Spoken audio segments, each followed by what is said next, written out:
تا حالا شده کارت درست باشه، نیتت پاک باشه، با صداقت جلو بری، اما آخرش یکی خیلی خونسرد بهت بگه یکم سیاست داشته باش؟ همون لحظه یه چیزی تو دلت فرو بریزه، نه چون اشتباه کردی، بلکه چون حس میکنی زیادی خودت بودی. انگار تو دنیایی که همه نقاب دارن، تو با صورت واقعی اومدی وسط صحنه. اون لحظه ذهنت پر از سوال میشه. سیاست یعنی چی؟ یعنی کمتر راست بگم؟ یعنی حرف دلمو قورت بدم؟ یعنی شبیه آدمایی بشم که همیشه بلدن چجوری حرف بزنن ولی هیچ وقت معلوم نیست واقعا چی تو دلشونه؟ عجیبه که هرچی صادق تر باشی بیشتر این جمله رو میشنوی. یکم سیاست داشته باش. شاید مشکل تو این نیست که سیاست نداری، شاید زیادی با قلبت زندگی میکنی تو دنیایی که یاد گرفته با حساب و کتاب جلو بره. و این ویدیو قراره دقیقاً همین رو بررسی کنه، اینکه سیاست داشتن واقعاً یعنی چی؟ از کی لازمه؟ و از کی به قیمت از دست دادن خودمون تموم میشه؟ اصلاً سیاست یعنی چی؟ سیاست اون چیزی نیست که خیلی ها فکر میکنن. سیاست الزاماً دروغ گفتن یا بازی دادن بقیه نیست. سیاست یعنی بلد باشی واقعیت رو چطور، کی و به کی بگی. یعنی بفهمی هر حقیقتی هر چقدر هم درست لزوماً برای هر موقعیتی ساخته نشده. خیلی وقتها ما فکر میکنیم صداقت همیشه جواب میده، اما دنیا پر از آدم‌هایی است که آمادگی شنیدن تمام حقیقت‌ها رو ندارن. سیاست یعنی بلد بودن توازن بین صداقت و محافظت از خود. یعنی بدونی همه حقیقت‌ها قرار نیست فوراً گفته بشن. بعضی‌ها باید صبر کنن زمان مناسبشون برسه تا شنونده هم آمادگی داشته باشه.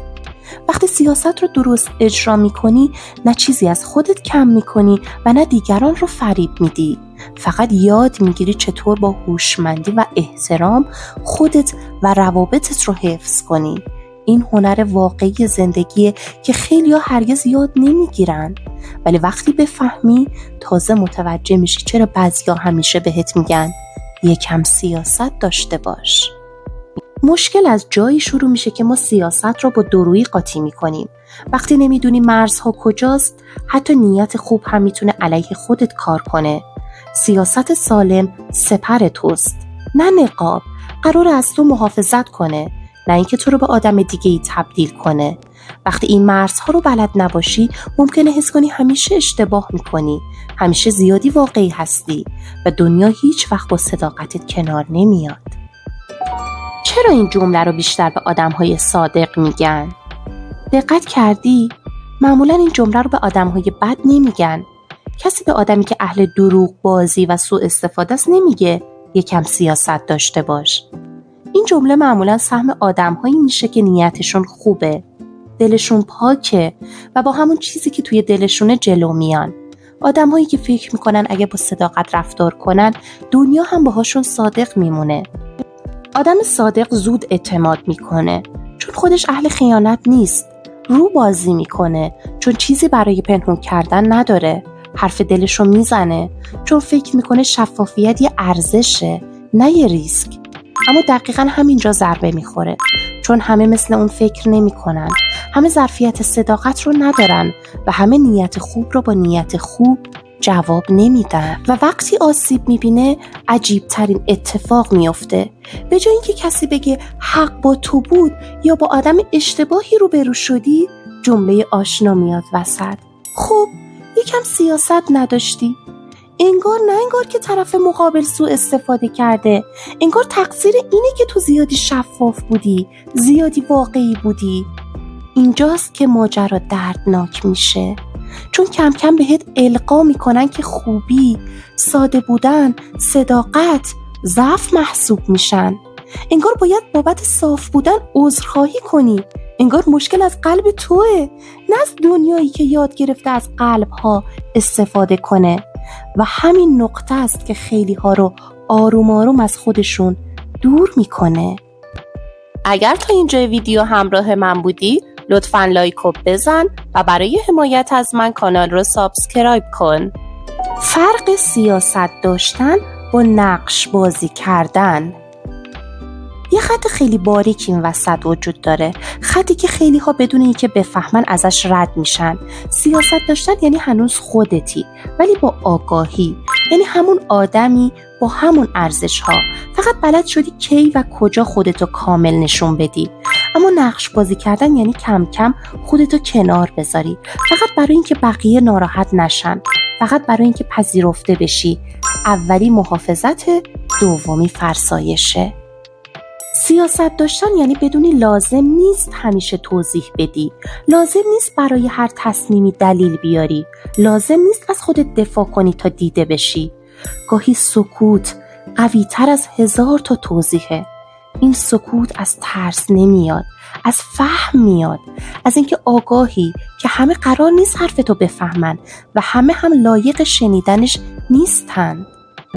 اما نقش بازی کردن از جایی شروع میشه که برای حفظ رابطه، شغل یا جایگاهت مجبور میشی چیزی رو بگی که بهش باور نداری، لبخند بزنی وقتی حالت خوب نیست، تایید کنی وقتی چیزی رو توی دلت ردش میکنی، یا بدتر از همه بخش‌هایی از هویتت رو قایم کنی تا مسئله دار به نظر نرسی. اونجا دیگه اسمش سیاست نیست، اونجا داری آروم آروم خودتو گم میکنی.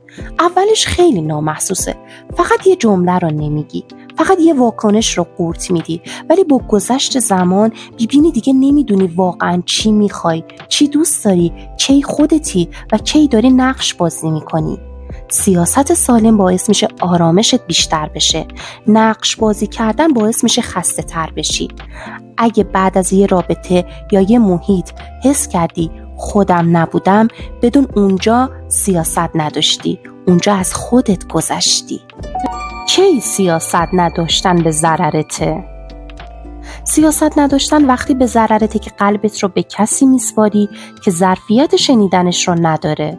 وقتی رازت رو میگی، اعتماد میکنی و فکر میکنی طرف مثل تو پاک و صادق هست، اما در واقع فقط اطلاعات تو جمع میکنه تا روزی علیه تو استفاده کنه.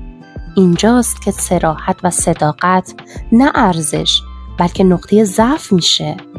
وقتی تو محیطی شفاف و باز حرف میزنی ولی اطرافت پر از رقابت، حسادت یا سوء استفاده است، هر کلمه‌ای که از دهنت خارج میشه میتونه علیه خودت برگرده. بعضی وقتها صادق بودن هزینه‌ای غیر قابل تصور داره، نه به این خاطر که تو اشتباه کردی، بلکه به این دلیل که دنیا همیشه مثل تو صادق و خالص نیست. و وقتی فکر میکنی همه مثل تو فکر میکنن، سخت‌ترین ضربه رو میخوری. سیاست در اینجا یعنی قبل از حرف زدن از خودت بپرسی این حرف قراره حالمو بهتر کنه یا فقط دست بقیه رو پر کنه. شجاعت واقعی اینه که بدون اینکه همه بفهمن چرا سکوت کردی، خودتو حفظ کنی. شجاعت واقعی یعنی بفهمی همه جا لازم نیست همه چیزت رو بگی. بعضی حقیقت‌ها مخصوص قلب تو و آدم‌هایی هستن که لیاقت شنیدنش رو دارن. سیاست نداشتن تو توی این موقعیت‌ها ساده لوحیه، نه شجاعت. یاد بگیر مرزها رو بشناسی، یاد بگیر خودت رو محافظت کنی، چون هیچ چیزی به اندازه ارزش و آرامش درونی مهم نیست. سیاست داشتن یعنی خودتو نفروشی ولی ارزون هم در اختیار همه نذاری، یعنی بفهمی صداقت یه سرمایه است، نه چیزی که بی حساب خرجش کنی. بعضیا لیاقت دونستن حقیقت تو رو دارن، بعضیا نه، و این انتخاب نه از ترسه، نه از ضعف، از بلوغه. و اگه قراره فقط یه جمله از این ویدیو یادت بمونه، همون جمله است که میتونه خیلی چیزا رو توی زندگیت عوض کنه. همیشه خودت باش، اما نه جلوی هر کسی. دوست دارم بدونم نظر تو چیه؟ آیا تو هم جزو آدم‌هایی هستی که به خاطر صادق بودن ضربه خوردن؟ برام توی کامنت ها بنویس، چون بعضی سوال‌ها فقط با تجربه آدم‌ها جواب داده میشن. مرسی که تا آخرین ویدیو همراه هم بودی. من مریم زمانیم از مغز موفق. تا ویدیوی بعدی آگاه بمون، آروم بمون و در مسیر رشد ادامه بده.